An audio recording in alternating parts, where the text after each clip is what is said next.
Hello friends, good morning, শুভ সকাল সবাইকে। কেমন আছো সবাই? আমি ভালোই আছি। তো দেখো, ভিডিওটা স্টার্ট করেছি সকাল সকালই। তখন হয়তো 9টা কি 9:30 বাজে। তো রুটি করছিলাম তখন। চলো, অনেক দিন ধরে রুটি করার ভিডিও তোমাদের সাথে শেয়ার করা হয় না। আর রুটি কিন্তু সব রুটি ফুলছে এরকমও ব্যাপার নয়। ক্যামেরাটা যাই হোক মুছে নিইনি বা টের পাইনি, ওরকমভাবেই রয়েছে। দেখো, একটু ঘোলা ঘোলা লাগছে। এখন আমি ভিডিও এডিট করতে গিয়ে সেটা বুঝতে পারছি। তো ওই আমার রোজকারের গোনাগুনতি কয়েকটা রুটিই থাকে, 5টা কি 6টা, বা কোনো দিন যদি জল বেশি হয়ে যায় একটা বেশি হয়ে গেল, এরকম ব্যাপার আর কি। তো সবগুলো রুটি মোটামুটি টুকটাক করে ফুলছিল।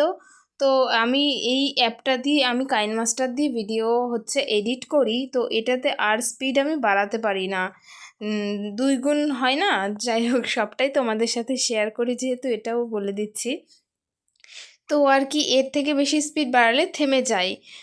জানি না অন্য কোনো অ্যাপের সাহায্যে ওটা হয়, মানে ঠিকঠাক করা যায় কি না। যাই হোক, এরপরে কখনো চেষ্টা করব। জানি না কেন আমার এত আলিস্যি কুড়েমি লাগে কোনো কাজে, সেরকমভাবে মন দিয়ে করি না। এই এডিট করাটাও যেমন তেমন শিখেছিলাম, সেভাবেই চালিয়ে যাচ্ছি। কোনো রকম এক্সট্রা এফোর্ট দিই না এর পেছনে আর কি। তারপর দেখো, একে একে আমার রুটিগুলো সব ছাকা হয়েও গেছে। তারপরে আগের দিনের একটু তরকারি আর এক টুকরো মাছ নামিয়ে নিয়েছিলাম রুটি দিয়ে খাওয়ার জন্য। ইদানিং তো মানে আমকলা দিয়েই খাচ্ছি রুটি, কারণ কি দিয়ে আর খাবো। সে যাই হোক না কেন, দুধ নেওয়া বন্ধ করে দিয়েছি, চা খাওয়া বারণ, দুধ চা। তো তারপরে দুপুরবেলা রান্নার জন্য চলে এসেছি। অনেকটাই করা হয়ে গেছে। আর কি করা হয়েছে না হয়েছে দেখাচ্ছি তোমাদেরকে, চলো। আর গরমটা একটু কম ছিল, তাই দেখো ঘামিনি কিন্তু তখনও পর্যন্ত। সেদিন রান্না হবে, মানে হয়ে গেছিলো টক ডাল আম দিয়ে।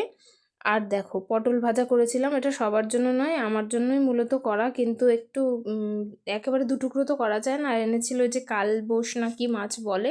আর আমার মাছ যেহেতু ছিল, সেই জন্য আমি আর মাছ মানে এই মাছ বা আলাদা করে কোনো রান্না করিনি। আমি একদিন রান্না করে নিয়ে 2 দিন খেয়ে নিই আর কি। আলাদা রান্না করি তো। আর ভেন্ডি ভাজা হবে সেদিন, আলু বেগুন দিয়ে হবে ওই মাছটা। ভেন্ডি ভাজার জন্য যে পেঁয়াজ লঙ্কাও কুচিয়ে রেখেছি, সাথে আলু দিয়ে হবে ভেন্ডি ভাজা। তো তারপর ভাতটাও বসিয়ে দেওয়া হয়ে গেছে। তো যেহেতু সময় সুযোগ ছিল, তো সেই কারণেই আর কি রান্নাবান্নার ফাঁকে নিজেকেও একটু দেখিয়ে নিচ্ছিলাম। গরম কম বলছিলাম, দেখেছো গরম কিন্তু কম নয়, অনেকটাই বেশি পরিমাণে গরম ছিল। এখন ঘেমে গেছে, এখন বুঝতে পারছি। তো দেখো, তারপর রান্না কিন্তু আমারটুকু কমপ্লিট হয়নি করে, তারপর হ্যালো, সন্ধ্যেবেলা। Good evening. 8:30 প্রায় বাজে। আমি অনেকক্ষণ থেকে ভাবছি একটু ক্যামেরাটার সামনে আসি। কারণ এই বাড়ির থেকে, ঘরের মধ্যে থেকে ভিডিও করলে না, কি বলবো, কি করব, কি দেখাবো, সেটাই আর কি। আর ভিডিও অন করাই হয় না। আর যেহেতু মাঝে অনেকগুলো দিন আমি ভিডিও করিই নি, তো আমার ভিডিও করার কথা একদমই মনে থাকছে না। এটা আমার আগেও হতো, আর এখন তো আরও কয়েকদিন করা হয় না। বাইরে হয়তো একটু মেঘটেক করেছে নাকি জানি না, বাইরে খুব সুন্দর হাওয়া দিচ্ছে, মানে আওয়াজ পাচ্ছি। আর ঘরে এই হাওয়াতে গরমই লাগে। তো টিভি দেখছি, এই যে সিরিয়াল দেখছিলাম। তো মিউট করে আর কি আমি ভয়েস বলছি, দেখেছো কি বলছি উল্টোপাল্টা, মানে ভিডিও করছি। তো একটা ভিডিও আমি এডিট করেও নিয়েছি। সন্ধ্যে থেকে একটু আসন সেলাই করলাম, একটু ছোলা ভাজা খেলাম, তো সেটাও তোমাদের সাথে শেয়ার করা হয়নি। তো এই আর কি ব্যাপার। তো চলো, পরে আবার যদি মনে থাকে কিছু শেয়ার করার কথা, তো অবশ্যই শেয়ার করব। এখনকার মতো এটা আবার পরে দেখা হবে। তারপর হুট করে পরের দিনে চলে এসেছি, কারণ সেদিনে আর কিছুই শেয়ার করার কথা মনে ছিল না, আর কিছু শেয়ার করা হয়নি। দেখো, মুদিখানার বাজার কিছু কিছু করে এনেছিল। 3 রকমের ডাল, মুগ ডাল, মসুর ডাল, মটর ডাল, তেল, জিরে, চিনি, লবণ, আর ওই ছোট্ট প্যাকেটটাতে জানি না কি ছিল। তো এই যে এইটুকুই আজকের মুদি বাজার এনেছে। আর দেখো সেদিনের রান্না কি হচ্ছিল। ডাল তো রোজ যেরকম হয় সেরকম ডাল রান্না হয়েও গেছে, আম দিয়ে টক ডাল। আর তারপরে আমার নিজের জন্য একটু ডাল সেদ্ধ রেখেছিলাম, মানে আমি একাই খেয়েছিলাম সেদিন, মাঝে মাঝে আমার দেওরও খায়। আর লেবু কেটে রেখেছি। ঝিঙে বেগুন দিয়ে হবে এই বেলে মাছটা। তারপর আবার নিজেকে একটু দেখাচ্ছিলাম। আর নিজের জন্য মাছ হয়তো বা কী রান্না করছিলাম আমার ঠিক মনেও নেই। যাই হোক, এটা কয়েকদিন আগের। আর আলু সেদ্ধ হচ্ছিল।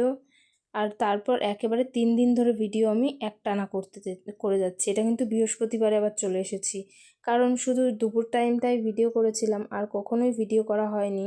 তো এই আমটা কাটা হয়েছিল ডালের জন্য, কিন্তু হলুদ মানে লাল হয়ে গেছে দেখে আর দেওয়া হয়নি। পুঁই শাকের চচ্চড়ি, সয়াবিন আর করলা দিয়ে, উচ্ছে দিয়ে হবে ডাল, আর পটল ভাজা। তো এই হচ্ছে আজকের মেনু। তার জন্য দেখো আলু সেদ্ধ হচ্ছে সয়াবিনের জন্য, আর ভাত হাঁড়িতে চালের জলও দিয়ে দিয়েছি। মানে একসাথে 3 দিনের ভিডিও একবারে তোমাদের সাথে শেয়ার করে দিচ্ছি। তো তারপরে এই যে দেখো রান্না করতে করতে একটু তোমাদের সামনে নিজেকেও দেখাতে হয়। তো আজকের মতো এই পর্যন্তই। নেক্সট দিন থেকে ট্রাই করব পুরো সকাল থেকে রাত পর্যন্ত পুরোটা শেয়ার করার। তো টাটা।